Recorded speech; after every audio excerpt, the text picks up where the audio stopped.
Channel అండి. ఈరోజు నేను మా ఇంటి దగ్గరలో మామిడిపాలెం దగ్గర చెరువు దగ్గర ఉన్న చిన్న గుడి పోలేరమ్మ గుడి గురించి చూపిద్దామని ఈ వీడియో తీశానండి. ఈ వీడియో ఆల్రెడీ ఎప్పుడో నేను పోలేరమ్మకి సర్ది తీసుకెళ్ళినప్పుడు అలా తీసిన క్లిప్స్ అనమాట. అవన్నీ ఇప్పుడు ఒక వీడియో లాగా చేసి మీకు పోస్ట్ చేస్తున్నాను.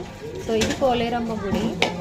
అందరూ ప్రతి ఆదివారం అయితే అసలు ఇక్కడ ఖాళీ ఉండదన్నమాట. అందరూ సద్ది తీసుకొస్తూ పొంగల్ తీసుకొస్తూ చిన్న పిల్లలు తీసుకొని పూజలు చేస్తూ చాలా బాగుంటుంది టెంపుల్ దగ్గర. వెనక చెరువు వ్యూ కూడా చాలా బాగుంటుంది. ఇంకా ఇది ఆ గుడికి వెనక వైపు ఇది నాగేంద్ర స్వామి పుట్ట అనమాట. మనం పాములు అదే నాగేంద్ర స్వామి నాగుల చవితప్పుడు నాగుల పంచమప్పుడు ఇలా కార్తీక మాసాలప్పుడు ఇలా ఇక్కడ మనం పూజ చేసుకోవచ్చు నీట్గా.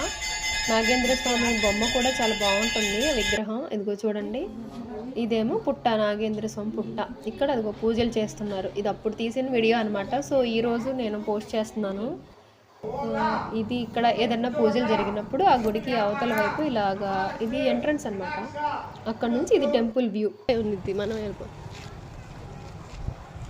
ఇక్కడ నుంచి అది టెంపుల్ వ్యూ లోపలికి. ఇది గుడి లోపల. ఇంకా పూజలు చేస్తున్నారు, అవి తీయలేదు. జస్ట్ అమ్మవారిని ఇలా చూపించాను. పోలేరమ్మ తల్లి గంగమ్మ తల్లి ఇలా కలిసి ఉంటారు. సో ఇది పూజలు చేయించుకుంటున్నారు. వాళ్ళందరూ మొక్కులు ఉంటే మొక్కులు చెల్లించుకొని అసలు ఒక ఆవిడకైతే అమ్మవారి కొంచెం లాగా వచ్చేసి ఆమె ఊగిపోతా కూడా ఉన్నారనమాట.